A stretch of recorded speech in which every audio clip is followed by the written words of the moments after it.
हम सभी जानते हैं कि जर्मनी विश्व इतिहास के सबसे विनाशकारी युद्ध वर्ल्ड वॉर 2 में हार गया था।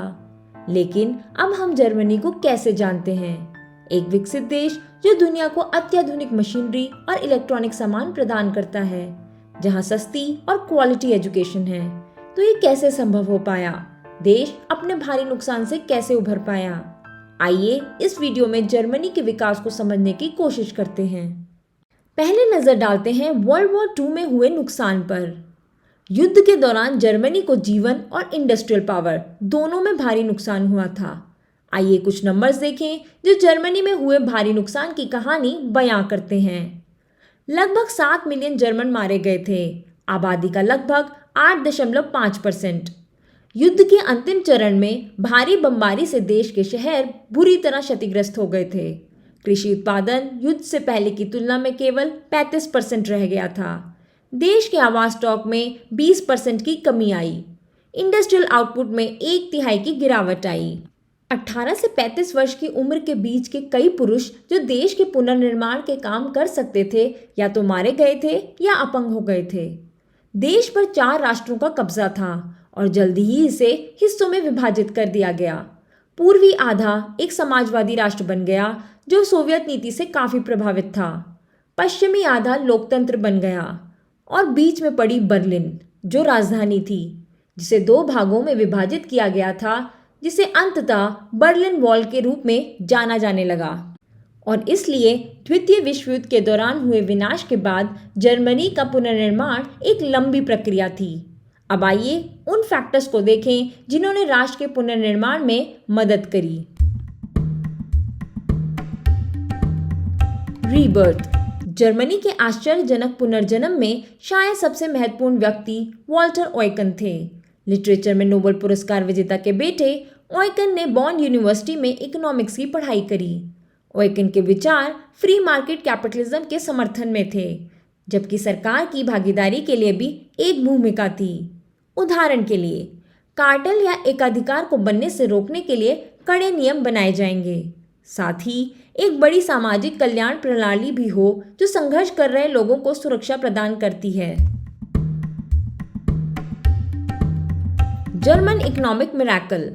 लुडविग एरहार्ड, जिन्हें जर्मन इकोनॉमिक मिरेकल के पिता के रूप में जाना जाता है, ने अमेरिकी सेनाओं के साथ प्रमुखता हासिल करना शुरू कर दिया था, जिनके पास अभी भी जर्मनी का नियंत्रण था। एरहार्ड ने एक बिजनेस स्कूल से पढ़ाई करी थी। 1944 में जर्मनी की वित्तीय स्थिति पर चर्चा करते हुए एक निबंध लिखा था, जिसमें माना गया था कि नाजियों की युद्ध में हार हुई है। उनका ये काम यूएस खुफिया बलों तक पहुंच गया, जिन्होंने जल्द ही उन्हें ढूंढ लिया। और एक बार जब जर्मनी ने आत्मसमर्पण कर दिया तो उन्हें बवेरिया के वित्त मंत्री के पद पर नियुक्त किया गया और बाद में जर्मनी के अभी भी कब्जे वाले पश्चिमी हिस्से की आर्थिक परिषद के निदेशक के रूप में नियुक्त किया गया। उन्होंने मित्र राष्ट्रों द्वारा जारी एक नई मुद्रा तैयार करने में बड़ी भूमिका निभाई। इसके अलावा खर्च और निवेश को बढ़ावा देने के प्रयास में बड़ी टैक्स कटौती भी की गई थी। मुद्रा को 21 जून 1948 को पेश किया जाना था। एक अत्यंत विवादास्पद कदम में एरहार्ड ने उसी दिन मूल्य नियंत्रण को हटाने का फैसला किया। लगभग रातों रात पश्चिम जर्मनी में जान आ गई।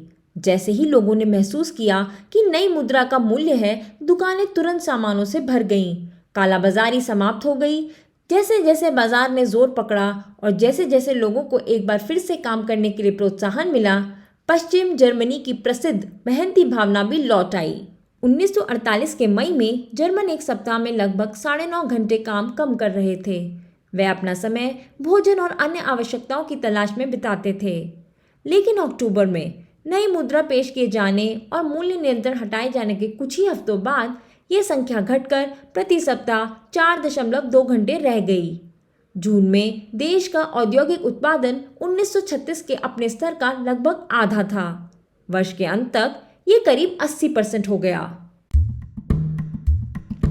लोन्स। मार्शल योजना के माध्यम से अमेरिका ने जर्मनी को बहुत सारा पैसा उधार दिया था। जर्मनी को उम्मीद थी कि अमेरिकी उस पैसे को वापस लेंगे और शायद ब्याज के साथ। एक जर्मन कंपनी ऋण के लिए आवेदन कर सकती थी और यदि लोन दिया गया तो इंटरेस्ट सहित लोन चुकाना पड़ता था। वापस भुगतान किया गया धन और इंटरेस्ट फिर किसी और को उनके कारखाने व्यवसाय के पुनर्निर्माण में मदद करने के लिए उधार दिया जाता था। अमेरिका ने लोन के पैसे वापस ना लेने का फैसला किया, इसलिए जर्मनी को सभी पैसे और ब्याज जो उसने ऋण के माध्यम से अर्जित किया था रखने के लिए मिला। इसलिए जर्मनी ने उस पैसे का इस्तेमाल इंडस्ट्री, इंफ्रास्ट्रक्चर, फैक्ट्रीज और शहरों के पुनर्निर्माण के लिए किया। Mechanical expertise. जर्मनी के लोग कहते हैं we make the thing that goes inside the thing that goes inside the thing.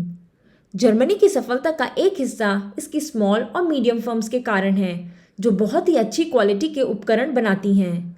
Germany के पास दुनिया का लगभग 1% वर्कफोर्स है, लेकिन क्या आप जानते हैं ये कितना निर्यात करता है? दुनिया के 8% निर्यात जर्मनी से होता है। मोटर वाहन और इसके पुर्जे इसका प्रमुख हिस्सा हैं। अगर फ्रांस और यूके के निर्यात को मिला दिया जाए तो ये उससे भी अधिक है।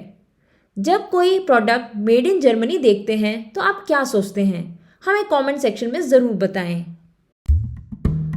Train workforce. जर्मनी पहले एक औद्योगिक देश था, इसलिए बहुत सारे अच्छे ट्रेन वर्कर्स युद्ध के बाद काम की तलाश में थे। युद्ध के ठीक बाद जर्मनी कम मजदूरी वाला एक कम लागत वाला देश था और इसलिए उसने उच्च गुणवत्ता वाले उत्पादों का उत्पादन किया और इन्हें बहुत अच्छी तरह से बेचा। जर्मन स्वभाव से मेहनती होते हैं। एक बार जब उन्हें लक्ष्य मिल गया तो उन्होंने भविष्य के लिए काम करा और उनकी स्वाभाविक मेहनत ने बहुत ही जल्दी चीज़ों को ठीक कर दिया। रिसोर्सेज। लकड़ी, प्राकृतिक गैस, कोयला, यूरेनियम, लोहा जैसी चीज़ें जो निर्माण के लिए ज़रूरी होती हैं वो जर्मनी में मिलती हैं, इसलिए उन्हें आयात पर पैसा कम खर्च करना पड़ता है। कुजाबेट। कुजाबेट एक सामाजिक बीमा कार्यक्रम है जिसके तहत मालिक अपने कर्मचारियों की छंटनी करने के बजाय उनके काम के घंटे कम कर देते हैं। काम न किए गए घंटों के लिए एक कर्मचारी को उसके वेतन का 60% मिलता है, जबकि काम किए घंटों का पूरा वेतन मिलता है। उदाहरण के लिए एक कर्मचारी को घंटों में 30% की कमी के लिए केवल 10% वेतन हानि का अनुभव होगा। कार्यक्रम आमतौर पर अधिकतम 6 महीने तक लगातार चलाया जाता है। इससे मंदी के समय श्रमिकों की आय की रक्षा होती है। Euro S currency. यूरोजोन का हिस्सा बनने के बाद जर्मनी ने यूरो को अपना लिया, जो डॉशे मार्क जितना मजबूत नहीं था। इससे जर्मनी को अपने प्रोडक्ट्स को कई देशों में सस्ते दामों पर बेचने और निर्यात करने की अनुमति दी। साथ ही इससे मुद्रा स्थिरता भी मिली। Fall of Berlin wall. Germany अंधकारमय भविष्य का सामना कर रहा था, लेकिन 1989 में जब बर्लिन वॉल गिर गई और जर्मनी एक बार फिर से जुड़ गया तो ये दुनिया के अधिकांश लोगों के लिए ईर्ष्या का विषय बन गया। ये दुनिया की तीसरी सबसे बड़ी इकोनॉमी बनी, जो जीडीपी के मामले में बस जापान और अमेरिका से ही पीछे थी। और ऐसे जर्मनी वर्ल्ड वॉर 2 के विनाश से बाहर निकला और यूरोप का पावर हाउस बन गया। ये चौथी सबसे बड़ी अर्थव्यवस्था है और इकोनॉमी के माध्यम से यूरोपियन यूनियन को नियंत्रित करती है। एक बहुत ही उच्च स्तर वाला देश जिसमें बेस्ट एजुकेशन है और निश्चित रूप से कुछ बेहतरीन कारें। Thanks for watching. अगर आपको हमारा वीडियो पसंद आया हो तो हमारे चैनल को सब्सक्राइब ज़रूर करें। हम एक और वीडियो के साथ जल्दी ही वापस आएंगे। तब तक के लिए बाय बाय।